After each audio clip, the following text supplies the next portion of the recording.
Zaman Rasul nggak ada gramatika. Begitu saja.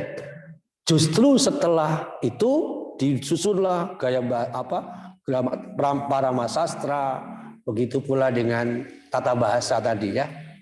Dengan bahasa lain, sebelum Al-Quran turun, bahasa Arab tidak punya pola sama sekali. Setelah Al-Quran turun, pola itu semakin menguat. Dengan demikian, mungkin beda pola dengan kita, Pak ya. Kalau tata bahasa diawali dari mungkin kebiasaan masyarakat yang berkembang. Tapi di dalam Al-Quran, khususnya bahasa Arab, tata bahasa Arab mengikuti pola baku yang tercantum dalam Al-Quran. Sampai hari ini, ya gambarannya seperti itu.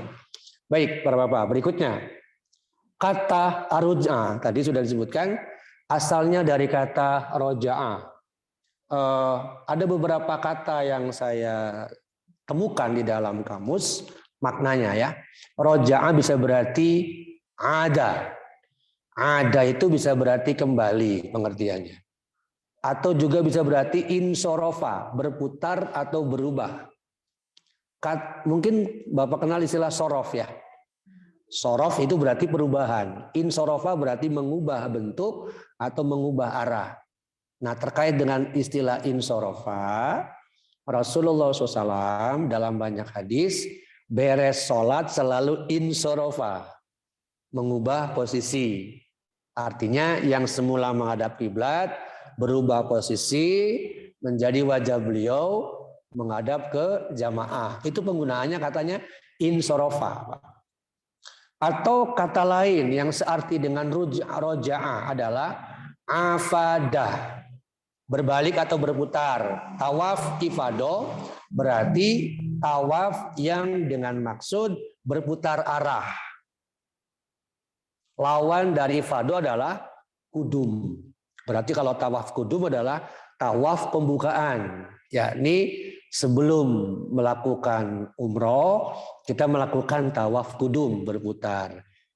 Secara fikih haji, ketika kita masuk Masjidil Haram, tidak perlu tahiyatul masjid, Pak. Karena tawaf itu adalah sholat.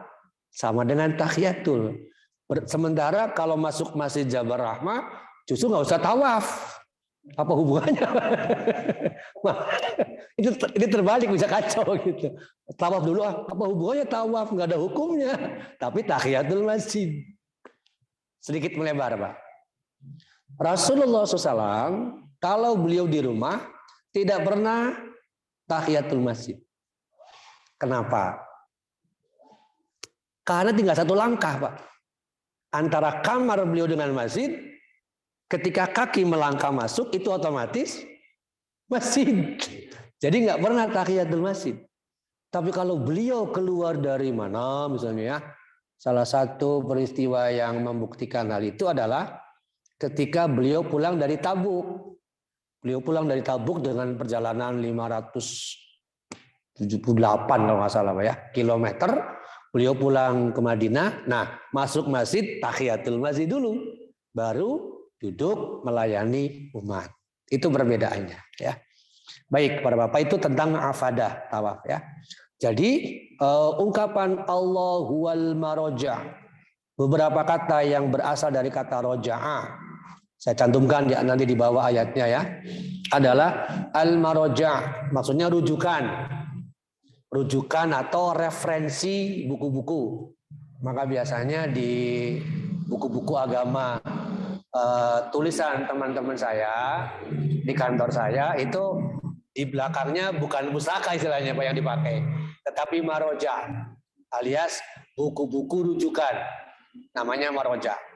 Atau marji'ukum, ya ada juga marji'ukum, itu juga banyak di dalam Quran. Atau ada lagi roji'un yang terkenal. Roji'un. Mari kita lihat beberapa contoh tentang penggunaan kata roja'ah. Kita lihat beberapa ya. Pertama Al-Baqarah dari 45 dan 46. Sedikit saya komentari ayat ini. Wasta'inu bis-sabri was-shalah wa innaha lakabiratun illa 'alal khashi'in. Allazina. Nah, saya katakan sudah kemarin bahwa kata allazi atau allazina itu menerangkan kata sebelumnya. Berarti yang disebut orang-orang yang yazunnun, meyakini bahwa mulaqu rabbihim, bahwa dia menemui Allah, orang yang yakin bahwa dia akan kembali, itu karakter khusyuk. Dengan kata lain, kalau kita ingin khusyuk, khasyi'in di sini, illa 'alal khasyi'in, maka satu, yakini, mantapkan dalam hati bahwa saat kita sholat sedang mulaku, sedang bertatap muka dengan Allah. Satu. Yang kedua, yakini bahwa kita roji'un, akan kembali ke Allah. Bahkan kalau perlu yakini bahwa sholat kita itu yang terakhir seolah-olah. Itu akan memunculkan kekhusyuan. Yang kedua adalah surat Al-Baqarah juga 155, 156. Ini salah satu cara menghadapi ujian.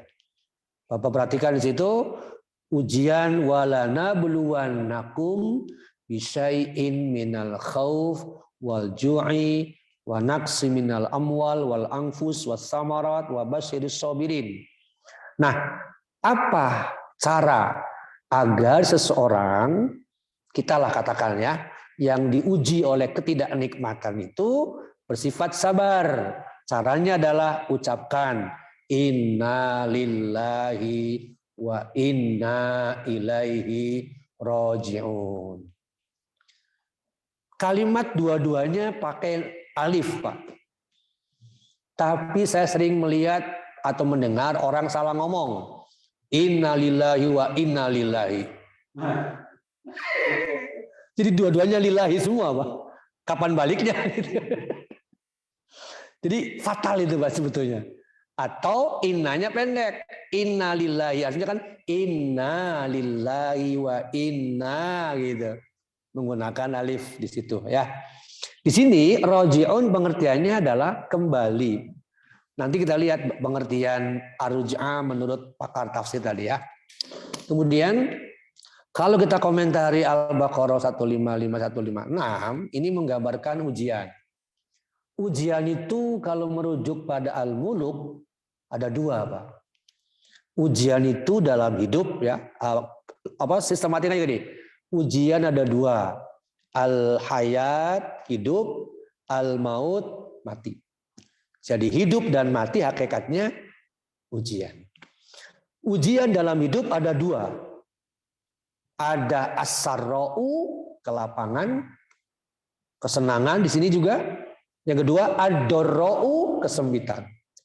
Nah, ayat 156 Al-Baqarah ini ya menunjukkan ujian yang bersifat kesempitan. Di situ bisa kita lihat contoh. Satu, khauf, rasa takut. Dua, kelaparan. Tiga, naksi minal amwal, kekurangan harta. Empat, naksi minal anfus, kekurangan diri. Maksudnya mungkin sakit. Dan kelima, wassamarat, kekurangan buah-buahan. Mungkin termasuk di dalamnya gagal panen atau bencana. Itu bagian dari ujian yang doro. Nah, ujian itu kita sikapi dengan roji'un. Kemudian kalimat lain yang masuk satu akar dengan kata roji'un adalah marji'ukum ilallahi marji'ukum, kepada Allah tempat kembalimu. Surat yang tadi dibaca An-Naba juga ada gambaran kata-kata tempat kembali. Faman sya'at takhadha ila rabbihi ma'aba. Itu maknanya sama, Pak. Siapa yang mau, kembalilah kepada Allah sebagai tempat kembali tadi. Ya, ma'aba di sana. Lantas adakah lagi kalimat wa ilallahi turja'ul umur. Kepada Allah segala peristiwa, segala kejadian, segala urusan, segala keadaan dikembalikan. Kalimat ini bisa menjadi pembeda, Pak, antara muslim dan non-muslim. antara musyrikin dengan mukminin. Itu pembedanya. Bagi muslim, tak satu pun peristiwa di dunia ini kecuali ada iznillah. Itu yang membedakan, Pak.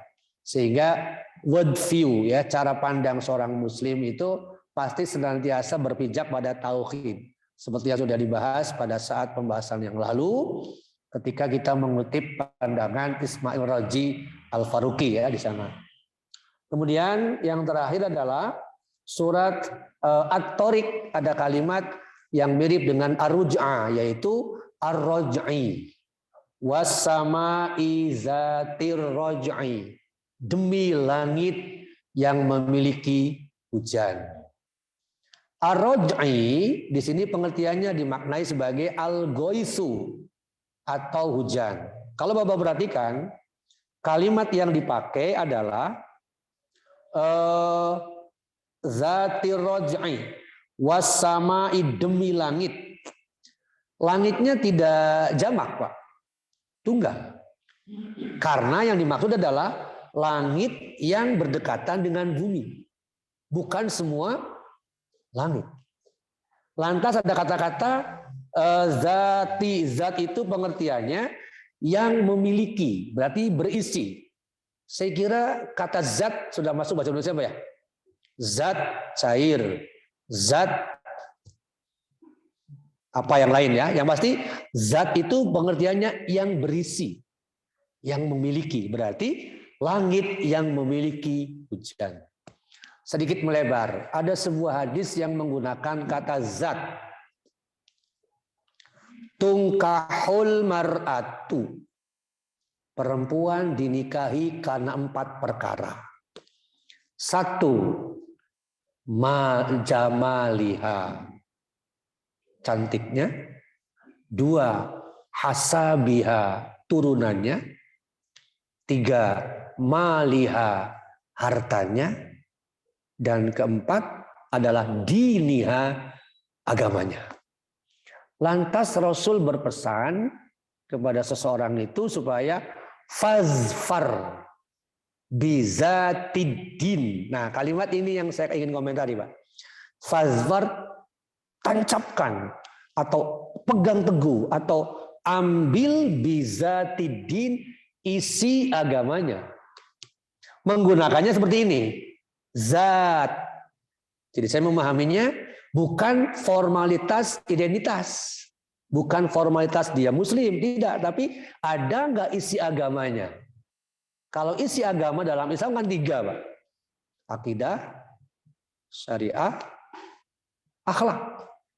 Jadi ketika ada seseorang pindah ke agama lain, Hindu misalnya, lalu dia merasa saya nyaman dengan agama baru, pertanyaannya, pernah nggak dia merasa dulu mengamalkan agama yang lama?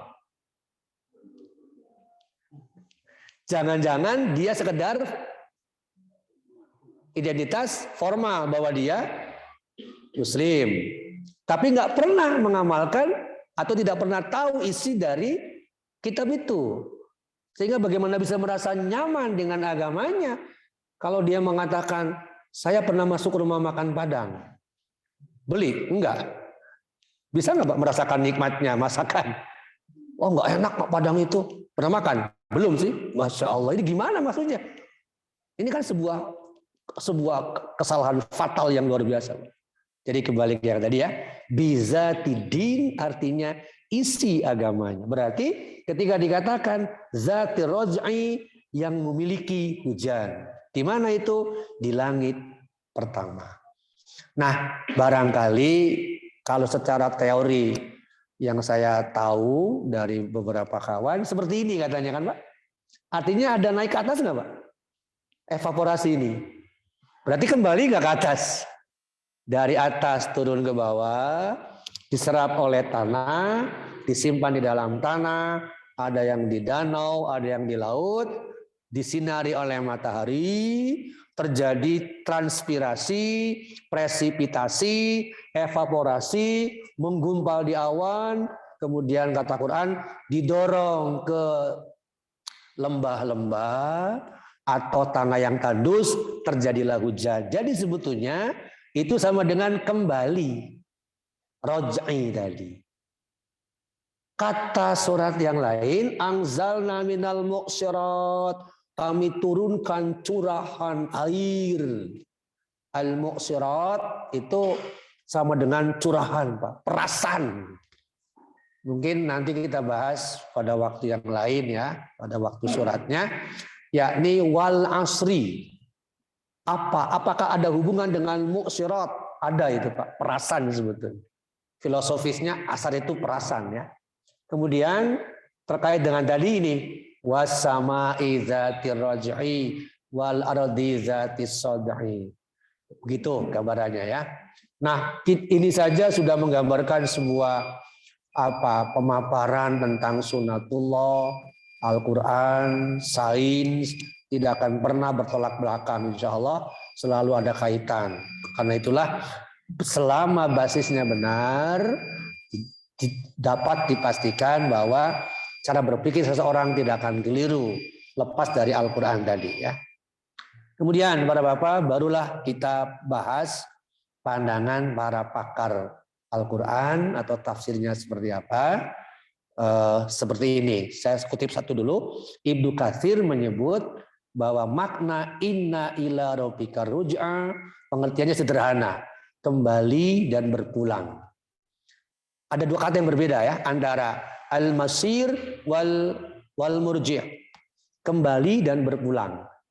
Berkembali berarti bisa pengertiannya menjadikan Allah sebagai tempat berkeluh kesah, berarti masih di dunia.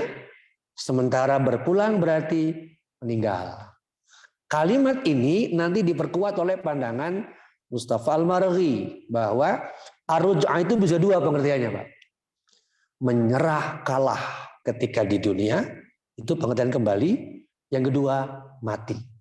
Nah, pertanyaan yang muncul paling mendasar adalah saat kita kembali kepada Allah alias meninggal, sedang melakukan apa?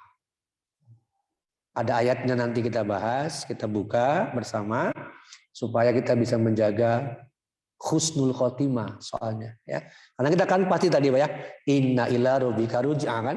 Pasti kembali kepada Allah, berkeluh kesah pasti. Contohnya sudah banyak saya kira ya. Orang yang takluk di hadapan Allah akhirnya langsung ini itu betul ya Allah, saya bertobat, saya kembali padamu.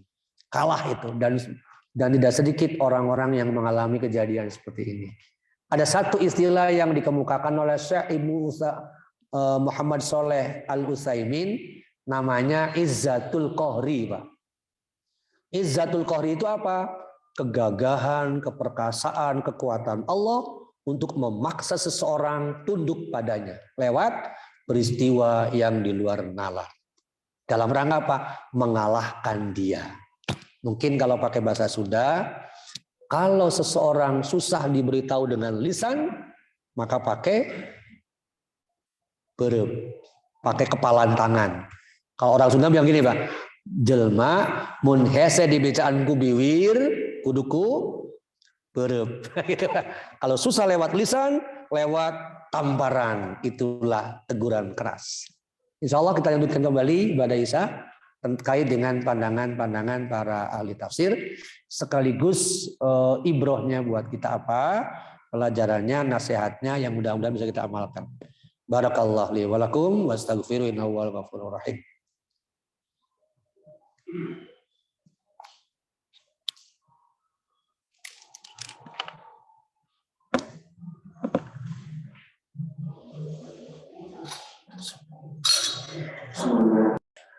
Tadi sudah dipaparkan baru pandangan pertama dari Ibnu Katsir bahwa belum muncul, Pak ya. Diulang.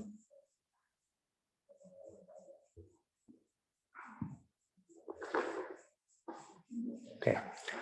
Bahwa makna ar-ruj'a, beliau memaknainya dua istilah. Ilallahil masir wal murji'. Kata pertama menyebutnya dengan istilah al-masir yang diartikan dengan kembali. Dan saya kira kalau kita tilawah Quran, kita akan sering menemukan kata-kata wa ilaihil masir, ya, sangat sering itu. Tetapi sepertinya beliau membedakan antara makna al-masir dengan al-murji. Al-murji dimaknanya dengan berpulang. Saya kira kalau kita mendengar kata berpulang, pasti konotasinya akan kepada kematian, ya. Namanya berpulang. Dengan demikian, saya bisa katakan bahwa penafsiran beliau ini dua. Pertama, kembali ke Allah dalam arti berkeluh kesah, merasa kalah, merasa takluk, menyerah seseorang ketika masih di dunia. Padahal boleh jadi sebelumnya dia hendak melawan takdir Allah, melawan kudratullah, melawan kekuasaan Allah, menentang segala perintahnya. Tetapi ketika menghadapi sesuatu yang mungkin rumit bagi dia, kalahlah dia. Itulah al-masir. Adapun al-murji pengertiannya meninggal atau dimatikan oleh Allah. Kematian merupakan sesuatu yang niscaya. Al-Baqarah 28 menyebut kita mengalami empat tahap, ya. 2 kali kehidupan, 2 kali kematian. Atau lebih lengkapnya amwatan, Al-Baqarah 28, ya. Amwatan ahya yumitu yuhyikum. Jadi mati hidup, mati hidup. Mati 2 kali, hidup 2 kali. Mati pertama disebut dengan amwatan. Ini sesuai dengan surat Al-Insan, ya, surat Al-Insan yang menyebut manusia itu lam yakun syai'an mazkuron. Bahwa manusia itu mati dalam arti tidak berwujud, tidak punya nama, tidak punya identitas. Kemudian yang kedua hidup, yang ketiga mati kembali, dan yang terakhir hidup kembali. Nah, itu makna berpulang. Kemudian Ibnu Katsir mengartikannya lebih lanjut mengutip Abdullah bin Mas'ud mengenai makna yatgho sebetulnya di sini. Bahwa terkait dengan manusia itu yatgho, kata beliau, dalam diri manusia itu punya 2 kemungkinan, Pak. Mahmumani la yus'abani. Ada 2 orang yang haus katanya. Ada 2 orang yang sama-sama haus. Yang pertama sahibul ilmi. Orang yang haus ilmu. Yang kedua sahibud dunya. Orang yang haus dunia. 2 orang ini dua-duanya tidak pernah merasa kenyang. Tetapi nanti perbedaannya pada menghadapi apa yang disukai atau yang disenangi. Adapun sahibul ilmi katanya, insya Allah dia itu ridhor rahman. Orang yang menjadi sahibul ilmi, insya Allah pasti mendapatkan ridhor rahman. Ridhonya, kanyaahna, kesukaannya, kesenangannya, dan kecintaan Allah. Bukan hanya rahman, Pak. Ridho itu juga diperoleh dari malaikat. Karena setahu saya ada banyak hadis yang menerangkan malaikat, misalnya ada di dalam Sahih Muslim. Dalam Sahih Muslim dipaparkan begini. Setiap saat babnya itu bab al-ilmu, bab yang ke-48, ya. Setiap saat malaikat itu keliling, Pak. Ya wal malaikatu yatufuna fil ardi. Malaikat keliling di bumi. Mendatangi tempat-tempat kalau ada majelis ilmu. Nah, saat melihat ada majelis ilmu di sebuah tempat, masjid misalnya, malaikat turun, Pak. Malaikat turun, lantas ikut duduk di situ. Coba Bapak lihat kanan kiri depan belakang, barangkali ada. Nggak akan kelihatan. Di situ malaikat ada. Bahkan mereka berdoa. Saya kutip kembali, ya. Allahumma arhamhum, Allahumma gfir lahum, warhamhum, watub alaihim. 3 doa dibacakan oleh para malaikat ketika melihat sekelompok orang yang sedang hadir dalam majelis ilmu. Itulah kata-kata ridon. Kenapa mereka berdoa? Ridon bima yatlubu. Karena malaikat sangat menyukai yang dicari oleh orang-orang itu. Jadi kembali lagi bahwa kata-kata ridon di sini pengertiannya sama dengan ridho malaikat, ya. Adapun sahibud dunia, ya, adapun pemilik dunia atau pencinta dunia disebutnya sebagai fituhyan. Dia akan sangat mudah terjebak sikap melampaui batas. Karena biasanya para pencinta dunia ini buta hatinya, apapun caranya, yang penting dia dapat. Nah, di sini dikutip oleh Abdullah bin Mas'ud, pencinta ilmu adalah surat Fatir 28. Innama yakhshallahu min ibadi, innama yakhshallaha min ibadihil ulam. Itu para pencinta ilmu, sahibul ilmi. Adapun pencinta dunia yang sekarang kita bahas, yakni ayat 6 dan 7. Innal insana ayatuhu arra'ahu stagna. Mungkin saya tambahkan, para pencinta dunia yang tadi dikatakan fituhya di sini, Pak, ya. Aduh, habis baterainya, ya. Ada fituhya di situ di bagian tengah. Mungkin saya kaitkan dengan surat tadi, Pak. Surat yang dibaca imam. Surat apa, Pak? Yang pertama. Al-Adiyat, Pak, ya. Yang dibaca tadi, Pak, ya. Al-Adiyat. Di sana ada kata-kata innal insana lirabbihi lakanud wa innahu ala zalika lasyahid wa innahu lihubbil khairi. Nah, ini unik juga artinya, Pak. Kenapa menggunakan khairi? Padahal khairi itu kan secara maknawi kebaikan. Coba kalau kita terjemahannya harfiah gini, Pak. Sungguh manusia itu sangat durhaka. Wa innahu ala zalika lasyahid, dan sungguh dia tahu menyaksikan bahwa dirinya itu durhaka. Wa innahu lihubbil khairi lasyadid, sungguh karena dia sangat mencintai kebaikan. Bingung enggak, Pak? Disebut durhaka, tapi bagaimana bisa dimaknai mencintai kebaikan? Kan kontra. Jadi di situ khairinya adalah harta. Bukan kebaikan dalam konteks moral, akhlak, bukan. Jadi manusia itu akan tughyan atau menjadi innal insana layatgho kalau sahibud dunia atau lihubbil khairi lasyadid tadi.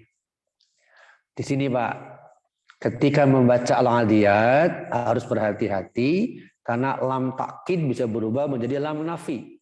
Itu fatal. Innal insana lirabbihi lakanud wa innahu ala dzalika la syahid. Wah, fatal sudah, Pak. Berubah itu total. Kacau semua. Fatal sekali.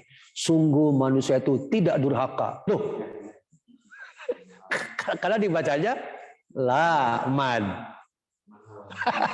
Sungguh, aduh, kacau betul, Pak. Sama seperti surat Ad-Duha. Wala sau gitu, Pak, ya. Wala saufa yu'tika fataradho gitu kan. Dibaca wala saufa. Sudah berubah itu, Pak. Fatal sekali di situ. Maka saya pernah di sebuah masjid yang mohon maaf sedikit melebar, mengingat setelah, karena bagi saya greget, Pak, ketika ada sesuatu yang mohon maaf keliru, langsung mohon maaf, Pak, tadi ada yang keliru di mana? Membaca innal insana lirabbihi lakanud, berarti Bapak menyamakannya dengan mad. Oh gitu? Iya. Lakanud, la syahid, la itu sudah mad, Pak. Jadi harusnya satu. Emang tahu dari mana? Ya sedikit tahu saya, Pak. Terserah saja Anda menerima atau enggak. Tetap enggak percaya, silakan. Tapi bagi saya, ketika membacanya mad sudah berubah di situ. Negasi harusnya kan justru afirmasi sifatnya, menegaskan, menekankan. La kanud, la syahid, la syadid gitu. Bukan la kanud, la syahid. Fatal itu maknanya, Pak. Baik, kembali ke sini. Jadi ternyata nyambung dengan surat Al-Adiyat tadi. Mengapa seseorang bisa menjadi togho kalau dia li hubbil khairi lasyadid. Baik, lanjutan. Sekarang berdasarkan hadis yang dikutip oleh Abdullah bin Mas'ud, sebetulnya itu hadis ada kalimatnya gini, Pak. Mahmun mani la yashba'ani talibu ilmin wa talibud dunya. Kata Rasulullah SAW. Ada dua macam orang yang rakus dan selalu tidak pernah merasa kenyang. Satu, penuntut ilmu. Cuman rakusnya positif ya kalau ilmu ya. Yang kedua, pemburu dunia. Mungkin sekarang namanya pemburu rente, Pak ya. Pemburu rente kan istilah Pak ya, lebih tepatnya. Pemburu rente. Sehingga segala sesuatu diukur dengan uang. Ya wajar lah kalau orang kapitalis ya. Time is money, oke lah itu mereka. Tapi Islam bukan time is money. Time is the sword. Waktu itu pedang. Kata Rasul, al-waktu huwa saif. Waktu itu pedang. Tergantung pemanfaatannya, penggunaannya. Bisa menghancurkan si pemilik kalau dia tidak benar cara menggunakannya. Ya, itu pandangan Ibnu Katsir. Kalau pandangan Al-Maraghi agak panjang di sini ya. Kira-kira intinya sama, menegaskan bahwa innal murji'a ila rabbika wahdah. Tempat kembalimu adalah Allah yang esa. Kalimat ini sangat umum. Apakah kembali dalam pengertian seperti tafsiran Ibnu Katsir, yakni masir dan al-murji', atau sebaliknya? Pengertian di sini masih sangat umum ya. Tapi singkatnya, kalau saya lihat dari sisi garis besarnya, bahwa pengertian ar-ruj'a itu dua tadi, Pak. Bisa kembali kepada Allah dalam arti kalah, menyerah, takluk, tak berdaya, lalu mengakui kelemahannya, mengakui kekalahannya, mengakui kesalahannya, sambil berkata, ya Allah, hari ini saya menghadapmu dalam kepayahan, dalam kesusahan, dalam penyerahan diri. Itu di dunia. Biasanya kata-kata ini muncul setelah mengalami apa yang disebut oleh Muhammad Al-Utsaimin dengan nama Izzatul Qahri. Izzatul Qahri. Apa itu? Kekuatan yang bersifat memaksa. Jadi azab Allah itu bagian dari alat untuk memaksa seseorang yang memilih jalan kafir yang pada akhirnya akan kalah, menyerah. Itu namanya Izzatul Qahri. Dan saya kira banyak orang yang mengalami ini. Tadi Fir'aun, nanti kita lihat contohnya ya. Begitu pula banyak para diktator yang ujungnya pasti menyerah sebetulnya. Baik, Said Qutb beliau mengatakan tampak jelas bahwa tentang gambaran orang yang suka melampaui batas dan melupakan asal usul. Ia bersikap sombong karena melihat dirinya serba kaya. Lalu hendak kemanakah orang yang melampaui batas dan merasa serba cukup itu? Hendak kemana? Ujungnya pasti kembali kan, Pak? Pasti kembali lagi, tidak bisa tidak. Memang mau kemana? Ada ke tempat lain selain Allah? Nggak ada. Ya. Nah, kalimat inna ila rabbika ruj'a merupakan tasawur imani katanya. Bentuk, rupa, gambaran tentang kepastian siapapun orangnya pasti kembali kepada Allah. Sehingga orang, di sini masih sangat umum katanya. Orang yang kembali kepada Allah itu bisa orang yang soleh, bisa orang yang toleh. Toleh itu pendurhaka, sama dengan lakanud tadi, Pak. Ya, bisa orang soleh, bisa orang toleh, bisa ahli taat, bisa ahli maksiat, masih netral, tergantung pada ketika kembali alias meninggal sedang melakukan apa. Karena ada hadis, Pak, yang terdapat di dalam bab memperbanyak amal pada akhir usia. Kitab Riyadhus Shalihin. Beliau menyebut begini.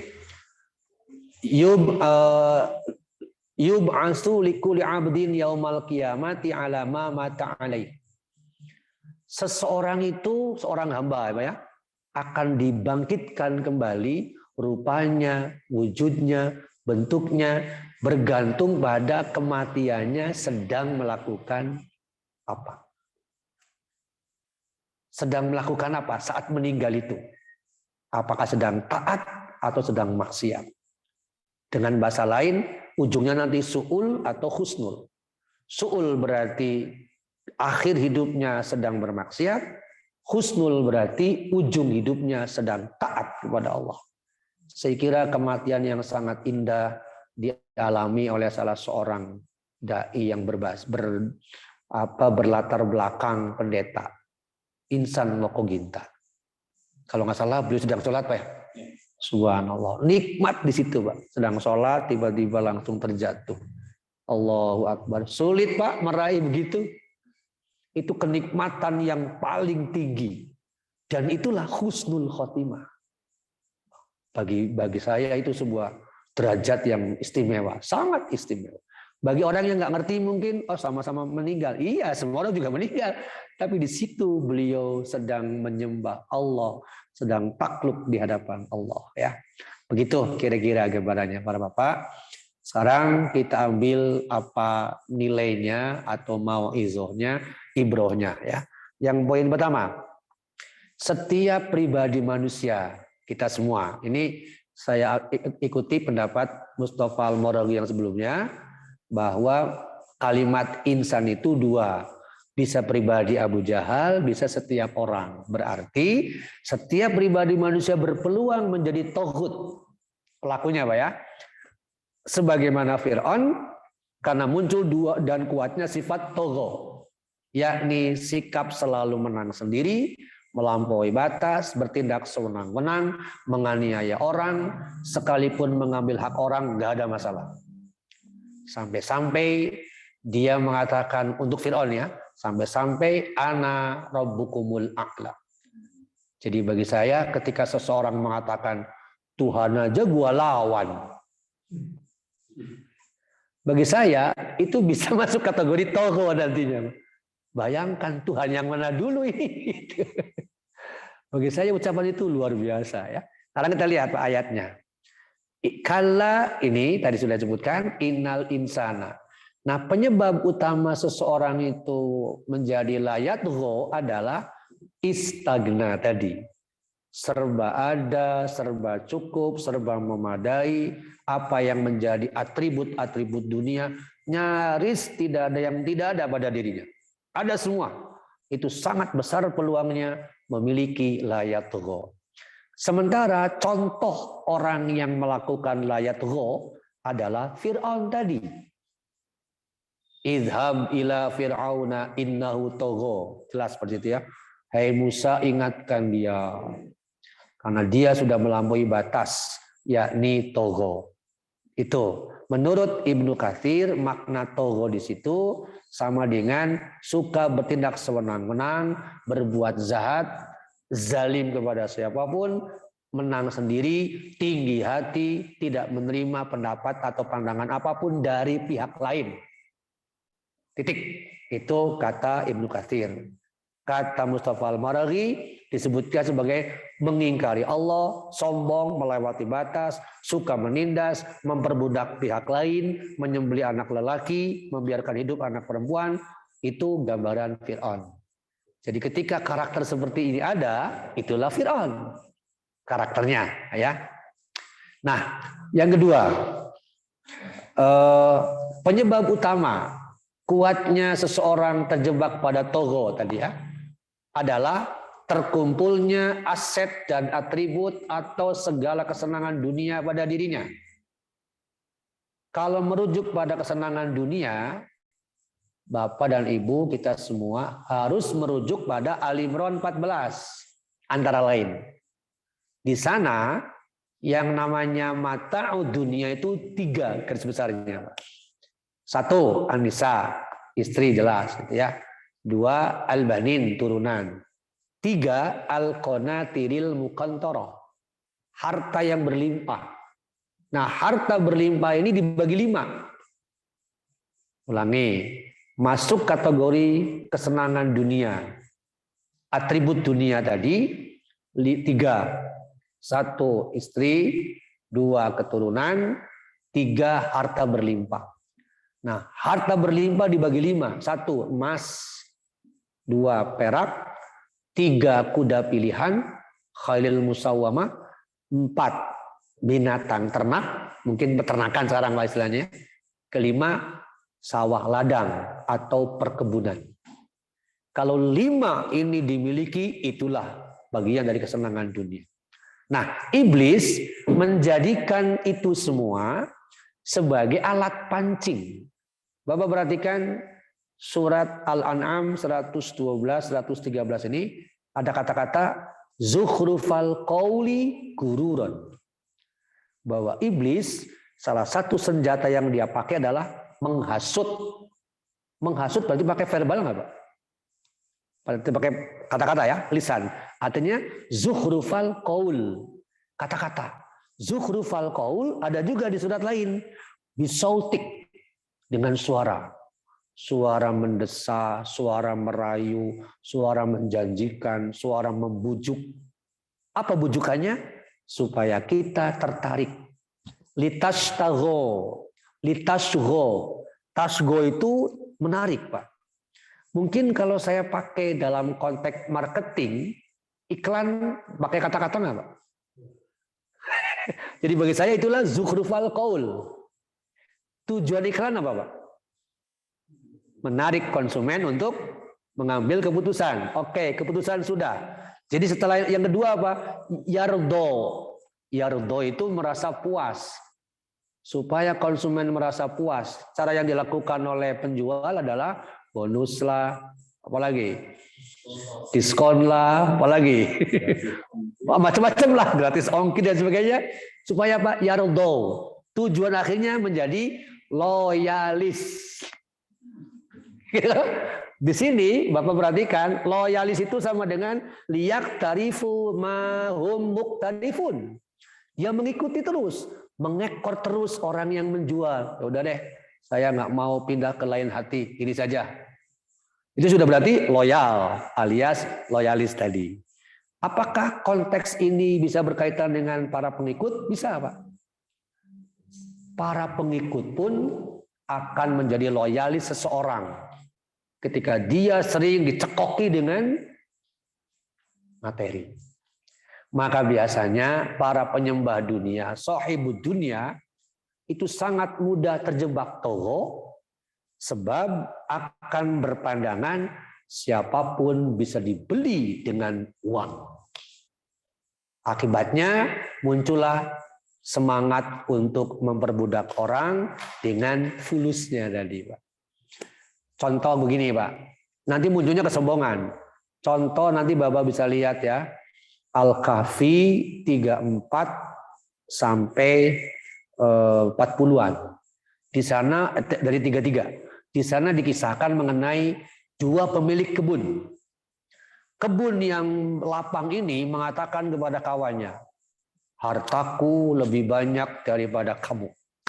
Pengikutku lebih kuat daripada kamu. Menurut saya, kata-kata hartaku lebih banyak, pengikutku lebih banyak menunjukkan bahwa bagi orang semacam ini, pengikut gampang dicari. Selama modalnya ada. Maka hari ini begitu nggak, Pak? Setahu saya hari ini begitu kan, Pak? Lihat mereka yang punya uang. Bagikan 300.000 seorang. Gampang milih nggak, Pak? Jadi bohong itu disangsi-sanksi money politik di tengah jalan tetap banyak bebas. Demikian rupa. Masya Allah. Itu dunia kita hari ini, Pak. Di Indonesia. Ya. Jadi kata-kata pengikutku lebih banyak bagi orang yang berduit gampang mencarinya. Pada saat yang sama rakyat kita yang katanya muslim nol pemahamannya tentang Islam. Sehingga kemandiriannya nggak ada sama sekali. Masih banyak gambaran seperti itu ya. Itu kira-kira poin kedua. Sekarang kita kaitkan dengan bagaimana sahibud dunia derajatnya di sisi Allah. Ini kita Pak ya. Anggap saja ini kita. Ke atas kita sebetulnya merasa nyaman dengan Allah. Surat Al-A'raf menyebutkan lau syi'na la rafa'na. Sebetulnya kata Allah, kami itu ingin mengangkat derajatmu mendekati posisi kami. Rafa'na. Ada nggak Pak? Wa rafa'na laka dzikrak. Nah, karena beliau sering mendekati Allah, maka diangkat sebutan nama beliau sampai hari ini. Nah, kita ini sebetulnya kata Allah inginnya dinaikin oleh Allah. Kitanya kebanyakan turunnya ke bawah. Gitu Pak ya. Harusnya kan naik ke atas, ternyata tarikan ke bawah lebih kuat. Akibatnya akhlada ilal ardi. Allah inginnya mengangkat kita ke atas, kita justru nyungsep ke tanah. Nyungsep ke tanah itu tadi Pak. Wattaba'a hawa. Mengikuti hawa nafsu. Itu Pak gambarannya.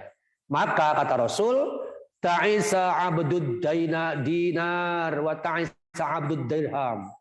Celaka binasa hamba dinar, celaka binasa hamba dirham. Budak dirham, budak dinar pasti binasa, pasti Pak.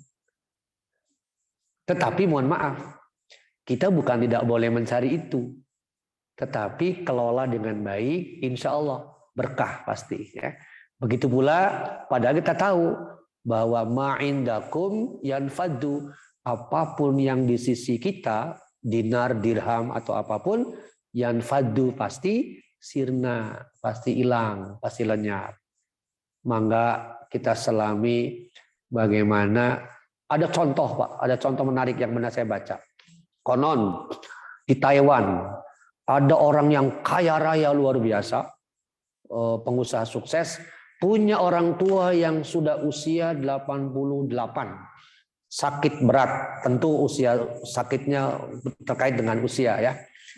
Dia berkata kepada tim dokternya bahwa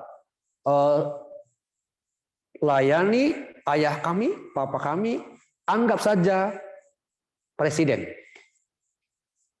Tuntaskan, sembuhkan, berapapun biayanya kami siap. Kalau jawaban dokter standar nggak Pak jawabannya?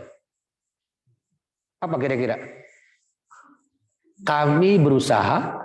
Nah, Pak gitu kan? Nggak ada. Siap. Pasti sehat lagi. Belum tentu Pak. Tetap standar jawabannya. Kami akan berusaha maksimal. Pasti Pak. Ternyata sudah 3 bulan tetap koma.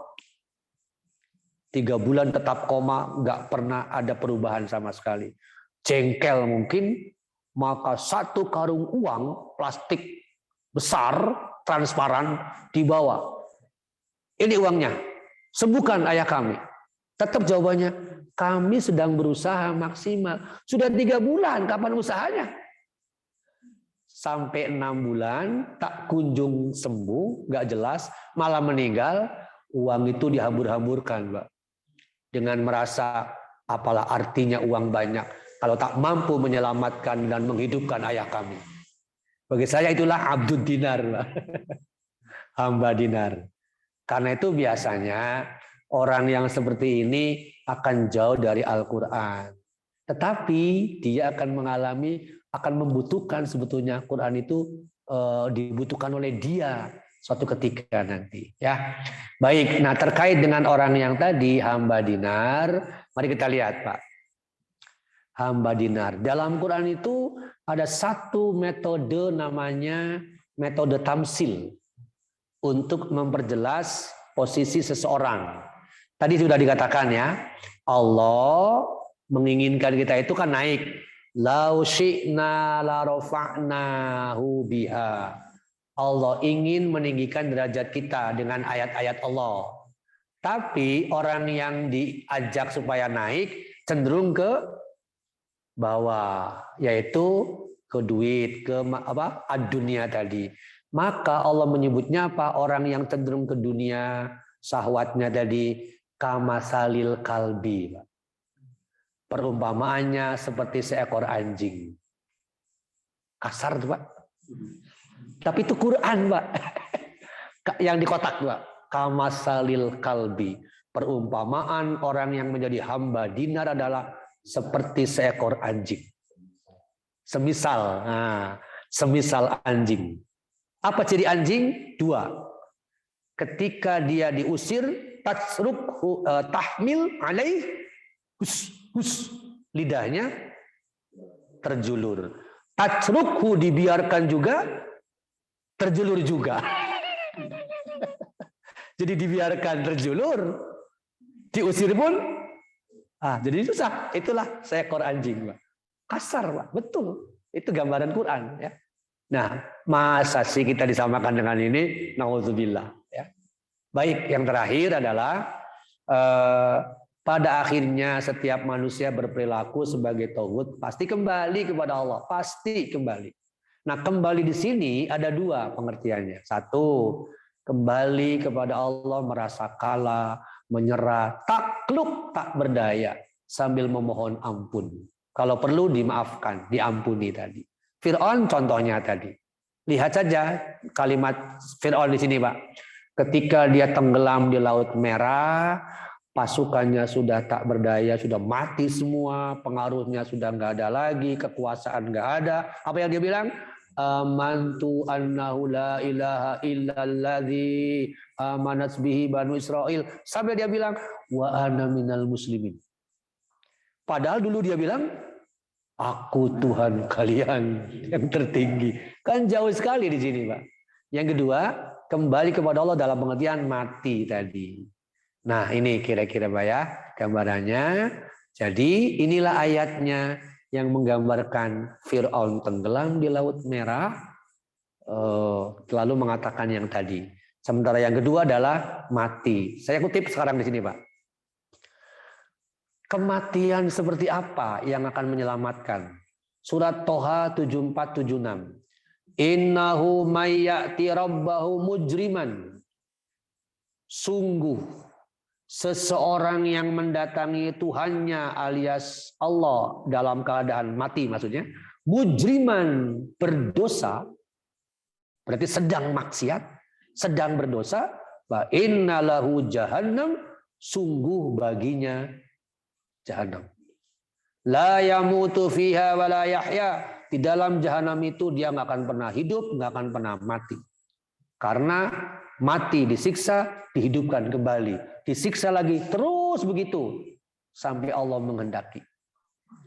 Jadi Bapak bisa bayangkan, kalau nggak salah, saya tidak tahu ya, apakah yang terkait dengan Joko Chandra katanya ada yang mati itu, Pak. Entah yang menyuap atau yang membawa uangnya itu. Kalau benar dia meninggal sedang membawa uang, entah untuk menyuap, dan dia tahu bahwa itu salah, tapi dia diam saja, bagi saya itu mujrim. Atau orang yang sedang korupsi, belum sempat tobat, lalu mati, itu mujrim. Atau bahkan di masyarakat umum, mati oplosan, Pak. Itu sama mujrim bukan? Mujrim. Mati berdosa. Atau berzina, mujrim juga. Waduh, Masya Allah, banyak sekali ternyata di sini. Itu kalau kematiannya mujriman, sedang melakukan maksiat atau berdosa. Sebaliknya, wa may ya'tihi, siapa yang mendatangi Allah mukminan, dalam keadaan mukmin, qad amila sholihat, dan dia juga beramal soleh, faulaika lahumud darajatul ula, derajatnya tinggi di sisi Allah. Nah, ini yang sedang kita kejar. Bagaimana kelak kematian kita tetap mukminan. Contoh orang yang mujrim. Ini, Pak, yang ramai kemarin. Last fix. Ya kan, Pak? Bayangkan 3 jam katanya dia menjerit dalam mobilnya yang terbakar, dipadamkan dengan cara apapun tetap tidak padam, malah semakin membesar. 3 jam terpanggang, terbayang sakitnya kulit terbakar oleh api. Itu baru di dunia. Di akhirat akbar, lebih sulit lagi, karena dia sudah menyalahi ayat Allah. Innalladzina yu'zunallaha wa rasulah. Sungguh orang yang menyakiti Allah dan Rasulnya, la'anahumullahu fid dunya wal akhirah. Allah akan melaknatnya dunia dan akhirat. Wa a'adda lahum azaban muhina. Dan Allah juga menyiapkan azab yang menghinakan di akhirat. Kasihan sekali dia Pak hari ini. Dan saya kira masih banyak orang lain yang mungkin sealiran pikiran dengan yang bersangkutan. Demikian para Bapak, pembahasan segmen kedua surat Al-Alaq ya. Paling tidak mudah-mudahan di sini menjadi motivasi kembali Bapak. Mari kita berhati-hati agar tidak terjebak pada layat tugho. Sebab tadi siapapun kita sangat berpeluang memiliki sifat yang sama. Barakallahu li wa lakum wastaghfiru innahu wal ghafurur rahim. Mangga barangkali ada yang kita diskusikan.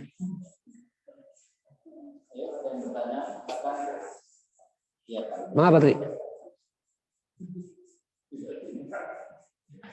Baik Pak. Maksud ya, kita tadi diajak memahami Al-Quran dengan berpikir salah segi istilahnya. Ya. Tapi satu hal yang bisa dirasakan melebar-lebarnya sebetulnya menunjukkan pada rasa ketakwaan yang meningkat pemahaman.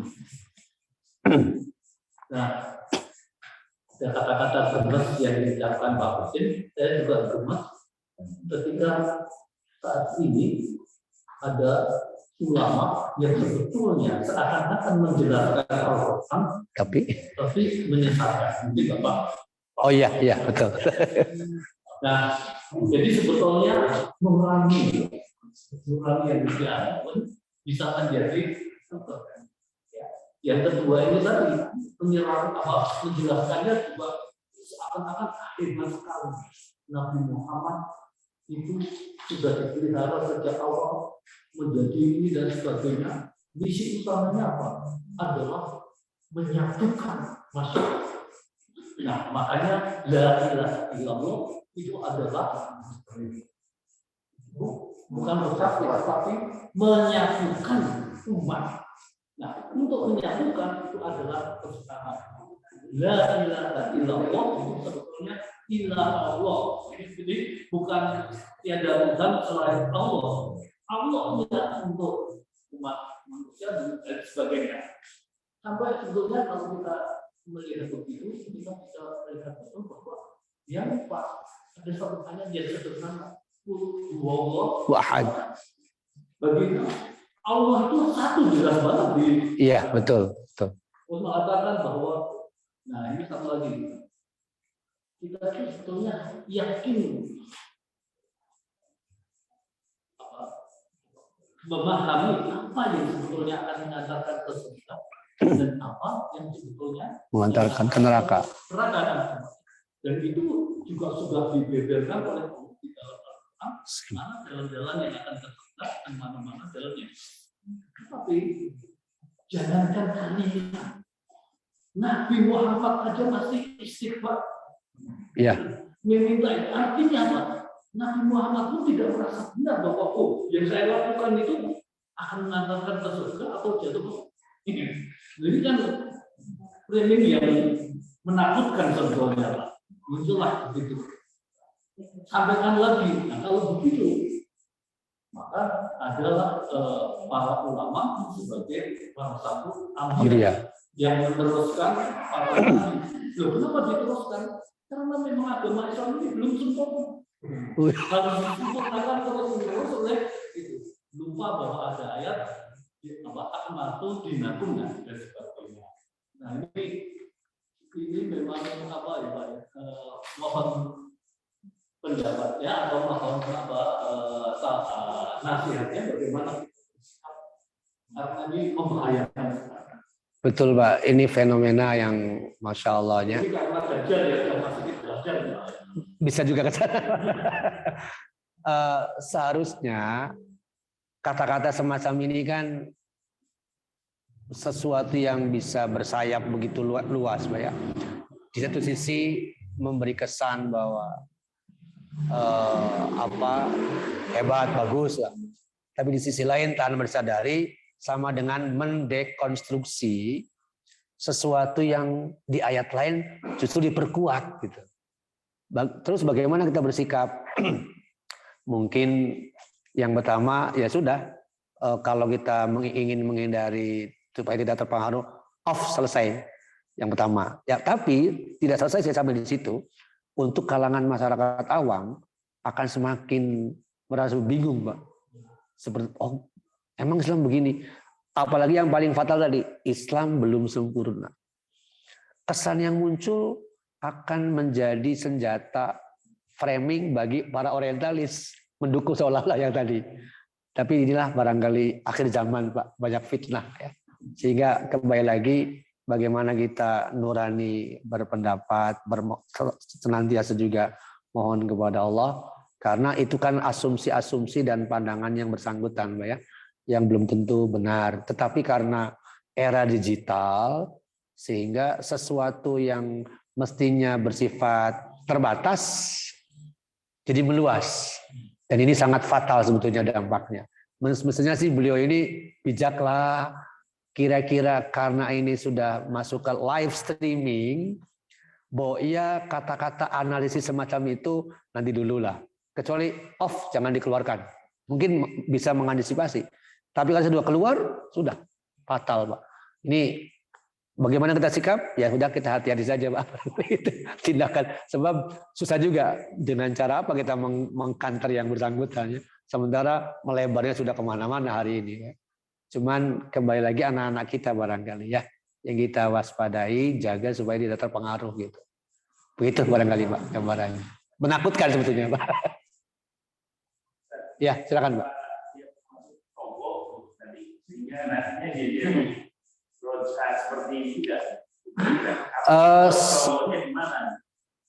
Berkemungkinan memasuki ungkapan tindakan Togo ketika cara menafsirkan apa yang beliau sampaikan itu melangkahi kaidah-kaidah yang sudah baku. Kembali ke yang tadi. Begitu jelas ayatnya, akmaltu lakum dinakum. Tetapi kemudian ada ungkapan, ini belum sempurna. Kitalah yang memproses menjadi sempurna. Itu kan sama dengan melampaui batas, Pak. Dan itu secara kasar tadi bisa tohut gitu. Alias melakukan toho. Ayat kan akmaltu lakum dinakum itu kan sudah qat'i, Pak. Aku sempurnakan. Malah 2 kali, Pak ya. Atmamtu dan akmaltu itu. 2 kali di ayat 3 itu. Atmamtu, akmaltu. Setahu saya, atmamtu dengan akmaltu itu berbeda tetapi saling mendukung. Intinya tadi lengkap, utuh, sempurna. Sementara pemikiran yang disampaikan justru mendekonstruksi bahwa belum. Bagi saya fatal juga, Pak. Tadi bisa masuk kategori togo, melampaui batas gitu. Sepertinya. Nanti cenderung moderasi, nanti kata-katanya moderasi, tapi berpihak ke sana, Pak. Kan jadi aneh. Disebut moderasi, itu sebetulnya berpihak lebih besar ke sana, gitu. Bukan ke sininya. Barangkali begitu. Assalamualaikum warahmatullahi wabarakatuh. Bahwa kata bahasa Arab itu yang sekarang ini digali dari Al-Quran. Kata-kata yang ada di Al-Quran. Nah, pertanyaannya, kalau sebelum Quran datang itu kata bahasanya seperti apa bahasa yang dipakai oleh orang Arab? Ya, terkenal sudah bersair ya. Ya. Kata bahasa yang dipakai sebelumnya tidak punya pola yang baku dan keindahannya kurang, Pak. Bahwa syair iya, tetapi kalah jauh dengan pola perkembangan sekarang. Jadi diksi-diksi yang dipakai, pola kalimatnya itu semakin baik itu setelah justru adanya Quran. Sehingga mana subjek, mana predikat, bagaimana polanya dan sebagainya semakin bagus tingkat ketinggian sastranya justru setelah adanya Quran. Itu indahnya. Kalau sebelumnya nggak ada aturan sama sekali. Belum ada ilmu khusus, tahu saya, yang membidangi bagaimana membuat pola bahasa yang baik itu belum ada. Justru Quran di situ muncul menjadi titik acuan awal. Itulah hebatnya, mujizat Qurannya. Seperti itu gambarannya, kira-kira. Baik, para Bapak, mungkin hari ini, malam ini sampai di sini. Dan kita segmen kedua, insya Allah nanti bisa Bapak ulang baca ya. Saya bagikan. Kita akan masuk ke segmen ketiga sampai segmen terakhir, mungkin beberapa ayat lagi, termasuk hasil akhir kehidupan seseorang itu ancamannya seperti apa, yang berkaitan dengan togo tadi. Lantas nanti ditutup dengan satu pendekatan yang sangat cantik, di mana Allah menyuruh beliau Rasulullah SAW untuk melakukan dua hal, wasjud waqtarib. Apa itu wasjud, apa itu waqtarib? Dua kata ini sulit dipisah. Sebab nanti kita kutip ayat hadisnya ya, bahwa sujud itu adalah waktu yang paling dekat dengan Allah. Maka dikatakan wasjud sekaligus waqtarib. Tapi di sini ada yang bacanya salah di beberapa tempat. Wasjud waqtarib. Karena mungkin terbiasa, kalau di ujung kadang-kadang memang panjang Pak ya. Ini ikutan panjang. Wasjud waqtarib. Itu salah sebetulnya. Tapi karena mungkin terbiasa jadi tetap aja benar. Lagi-lagi di sini Pak, ketika saya mengingatkan seseorang itu langsung terima, ya nggak apa-apa lah. Maaf Pak, tadi itu bukan wasjud waqtarib. Oh, pendek Pak, bukan panjang. Silakan lihat lagi ayatnya. Oh, kau dari mana ya? Silakan lihat lagi ayatnya. Dan susah ya. Demikian para Bapak dan Ibu, terima kasih. Barakallahu li wa lakum. Subhanakallah bihamdika, asyhadu an la ilaha illa anta, astaghfiruka wa atubu ilaik. Assalamualaikum warahmatullahi wabarakatuh.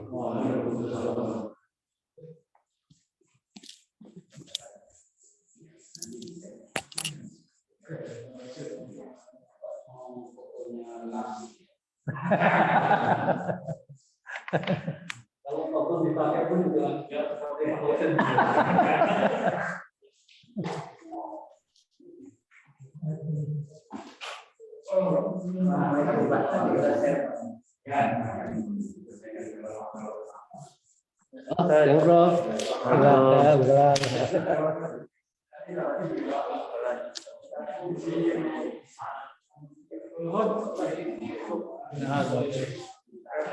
Selesai Bang.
Iya we jadi teknik montase. Teknik dan montase. Saya pengalaman di mana acara oh TKRI montase. Oh iya. Teknik dan montase Indra Mahendra. Rio del Yan Radian sebagai Jaka Tingkir.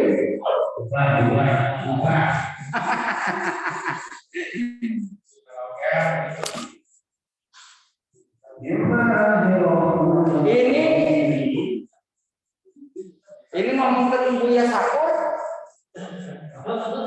Buya dari mana itu dapatnya? Orang awam pun sudah bisa Kan biasanya ceng sakur. Enggak, saya enggak ngerti. Kalau tidak berondong, Dan enggak ngerti saya dari segi apa gitu yang bisa dia bisa melontarkan. tadinya mau main akal betul tapi kita berpikir juga akhirnya Dia mau pakai logika, dia pakai logika. Jangan dia mau lagi tidak sambung menyatukan.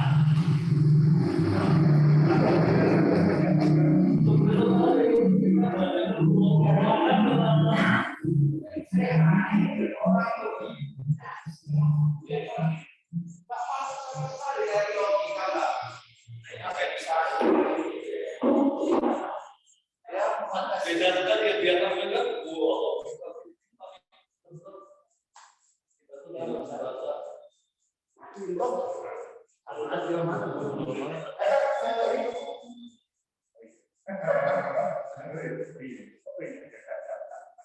Dia mengatasi lomba.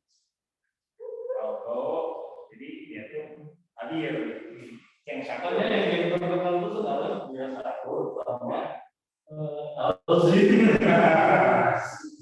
harus ini kita lagi ini kan, ini iya harus ngajar di yang mau kayak ini ya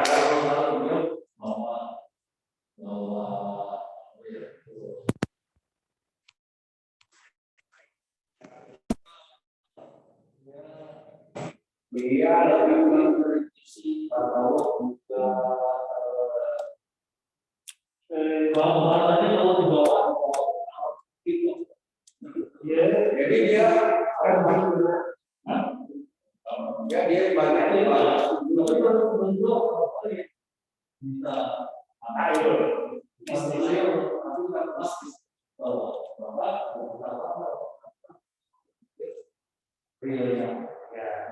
dunia dari tahun oh ya Nabi sebelum Nabi Adam bukan apa dari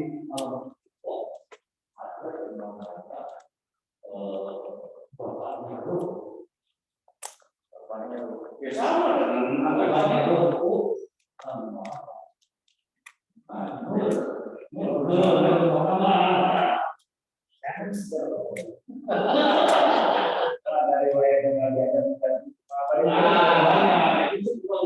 sebelum ada nama besarnya nama dengan ada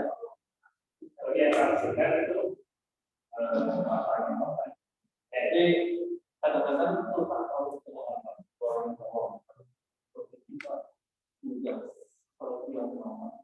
jimat itu adalah kayu dia kemudian silikan dia menyebut oh jangan dulu jimat itu ada yang ada jimat yang sirkinya misalnya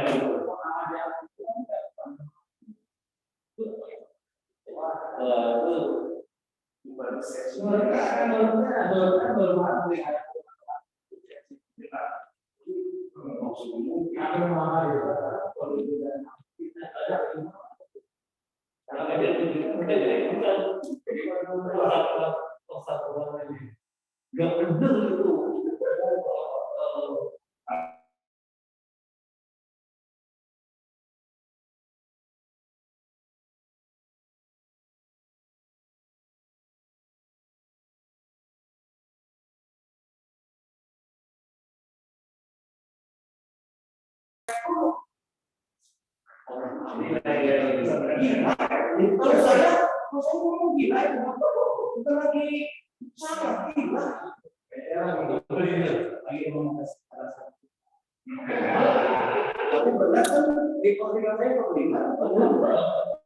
Ini gimana Rusli?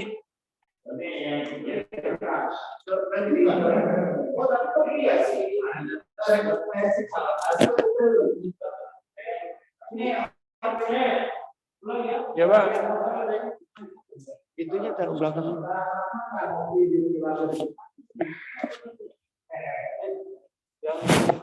Itu mahal ya katanya. Yang burika mahal katanya.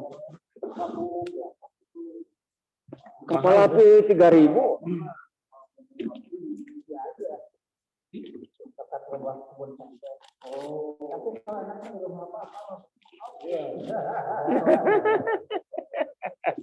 Nggak perlu bayar.